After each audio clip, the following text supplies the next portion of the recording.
Right guys, my name's Kyle and this week is Dysphoria week. While we're on this topic, I do want to mention something at the end, so stay tuned. So dysphoria is basically feeling uncomfortable about something.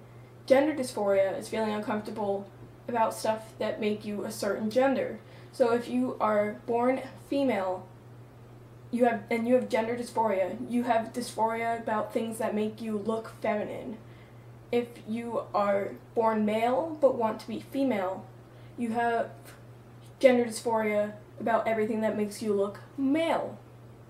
Some things that make me dysphoric are the shape of my face, no hair on my face, my height, my chest, my curves, my genitals, my hand size, because I have small hands, my feet size, and my voice as well, very much so. So, let me get into gender dysphoria a bit. It basically, to sum it up, it's like a mixture of depression and anxiety, which I have both, so I know what they feel like, and combine them towards your gender, and that's basically what it's like. Depression is being down in the dumps for a long period of time, and anxiety is feeling anxious about something. Like, this is an example, but it's not anxiety, it's just being anxious. It's like a big test is coming up and you're like, I'm gonna fail, I'm gonna fail. And you studied your butt off, but you still think you're gonna fail. That's what it feels like, but that's not all it is.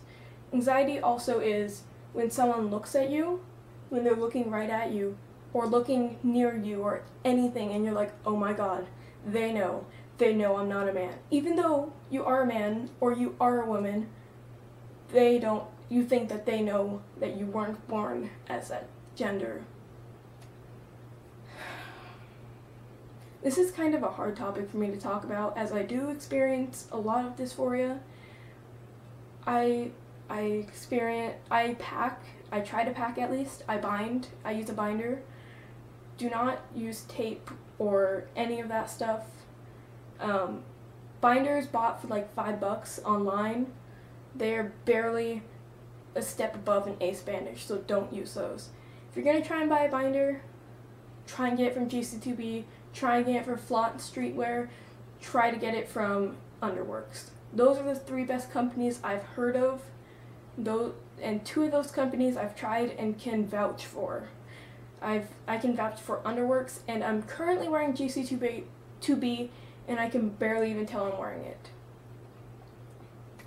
One thing I want to talk about at the end, since this is the very end, I am starting an organization. I'm starting it with my mom. We're going to call it Binder Bros. Maybe. Basically, we're going to have people donate their old binders or donate money, and we're going to give people who need a binder, binders. For those of you who want to donate or want information on it or any of that, I am going to be putting it on Just LGBT stuff as soon as I get it done. My mom is going to be helping me with this, so she said once I get it up and started, y'all can come through and ask for binders or donate. Anything. Used binders, new binders, anything of the sort. So if you went to GC2B and you're like, hey, I need a binder, they give you a binder because you bought it and it's the wrong size, don't return it, send it to me. I'm not sure if we're non-profit yet, I have to look into that. I'll have it up on Just LGBT stuff, just in case you want to know. Anyways, that's the video. Stay tuned for either Junior